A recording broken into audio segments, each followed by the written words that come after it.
Hi, I'm Joni Patry, and welcome to my YouTube channel. Well, today I want to talk about a political figure, aside from something going on in the United States with the politics going on in the re-election or election that's going on in November. So I thought I might bring up the chart of Vladimir Putin, who is the president of Russia. So looking at this, I think I'm seeing a lot of very unusual and interesting things that are telling me Russia's in for a big change. Now, pretty much he's been the leader there for a very, very long time. So let me show you what I'm looking at and you'll better understand what I'm referring to during this unusual time on planet Earth. So putting up Vladimir Putin's chart there, we can see that he has a Libra ascendant. And with Libra ascendant, I think this is significant because right now, Mercury is about to go retrograde on October 14th in Libra. It's going to bring up a lot of issues and things from the past for him. But just analyzing the power of his chart, I think it's fascinating how many planets that he has situated in his 12th house. 12th house deals with foreign affairs, and it is a very, very secretive house, as well as so is the 8th house. Now, going to his 12th house, he has Sun, Saturn, and Mercury and Neptune all in Virgo. Now, Mercury is 29 degrees of Virgo. Very, very powerful placement. As a matter of fact, I also noted here in October, the new moon will occur at 29 degrees of Virgo. I find that so interesting that it's going to be exactly on his Mercury in the 12th house. What's the 12th house? Hidden agendas, foreign affairs. What could he be up to during the time of the elections that are occurring in the United States? Well, he's up to a lot, let me tell you that. The new moon is new beginnings, and it hits right on his Mercury. Now, that Mercury being 29 degrees of Virgo, of course, it's exalted being at that degree, being in that sign, but that degree being the highest degree of all the planets in his chart represents the Atmakaraka. And the Atmakaraka represents who you are. Imagine that. He is the epitome of an exalted Mercury. So he's brilliant, he's smart, he knows exactly what to do. He's always thinking ahead, he's always ahead of everyone else. Very powerful mind. Now, Neptune's pretty close to Mercury. Notice that as well. Neptune can be very deceptive.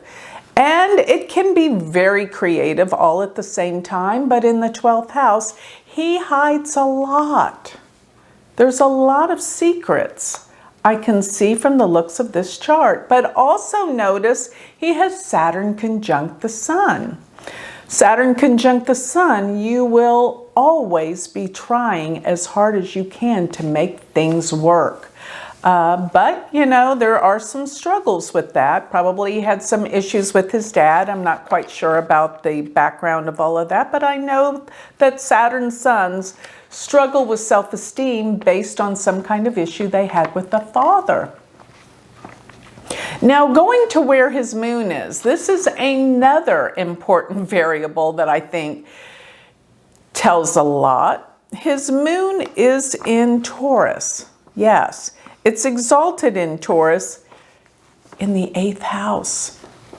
Secrets, again, this guy is very, very secretive. And you wonder somehow how somebody with the ruler of the 10th house, which is your career, your profession, how he's become one of the most powerful leaders in the world when the ruler of the 10th is in the 8th?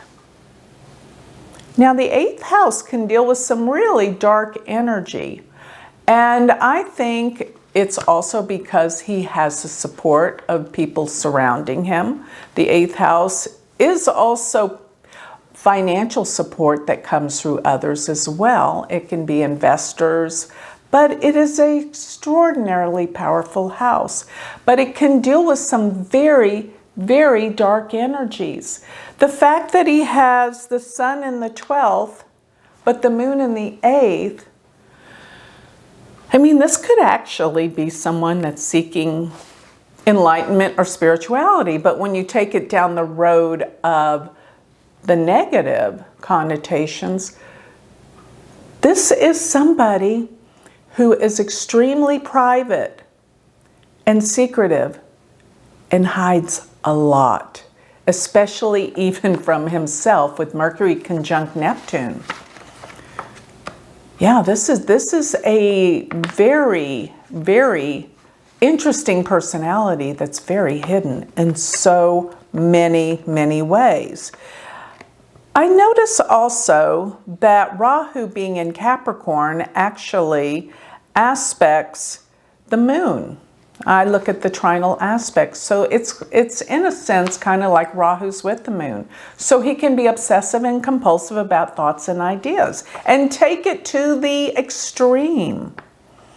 But the real reason why I wanted to bring out his chart is not necessarily to analyze and consider his personality, because I can make all sorts of assumptions, but there's something more deeper about him. One thing I will give you, this man is extraordinarily psychic and intuitive.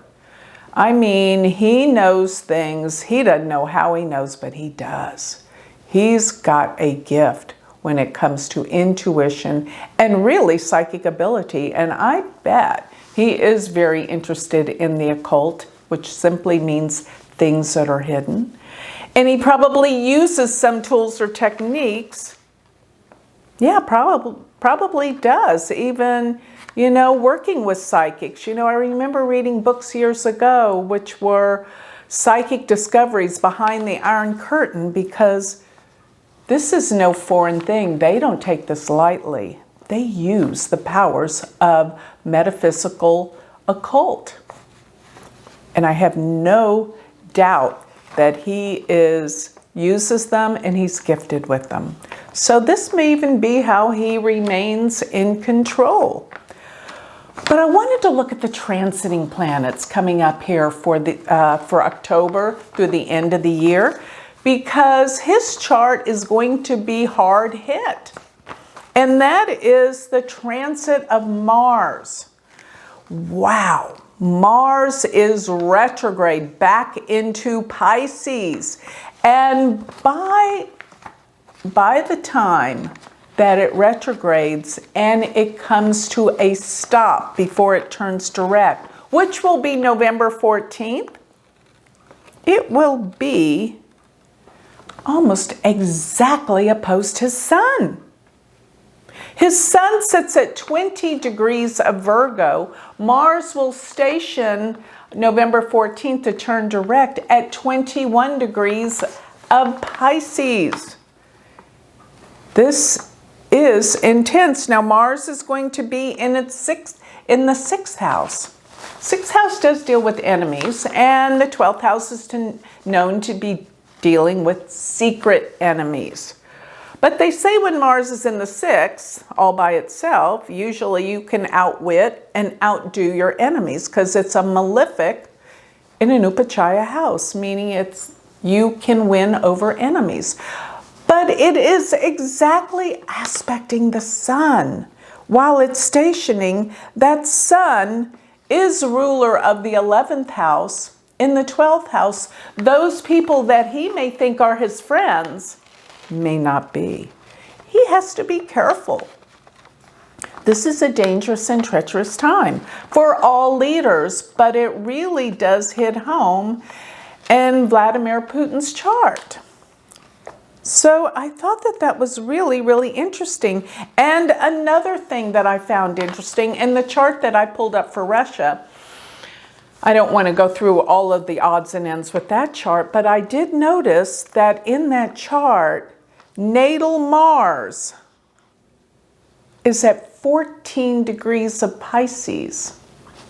And I found that to be so interesting because the full moon that occurs in October will be 14 degrees of Pisces. And that's going to be monumental. Let's see, the full moon I have in October will be, and I think that it is towards the end. Yes, October's, the full moon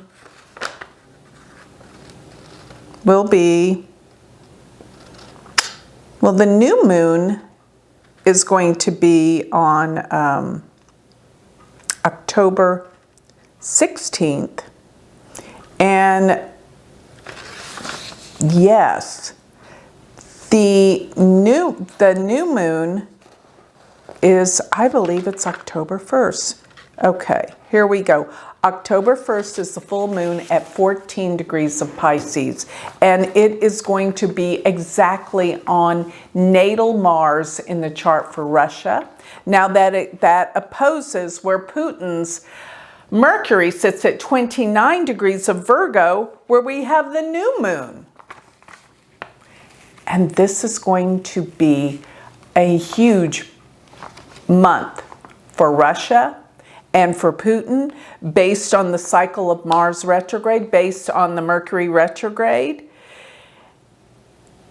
And a lot is going to change globally in the world. And I think these powerhouses, Russia, the United States, and even China, are all involved in what's to come this pivotal month. Watch Russia and Putin in October. So with that, I'd like to close. If you would like more information on learning Vedic astrology, joining my university, go to my university website, which is University of Vedic Astrology.com. And if you would like to learn more about me, go to my website, which is galacticcenter.org. Thank you.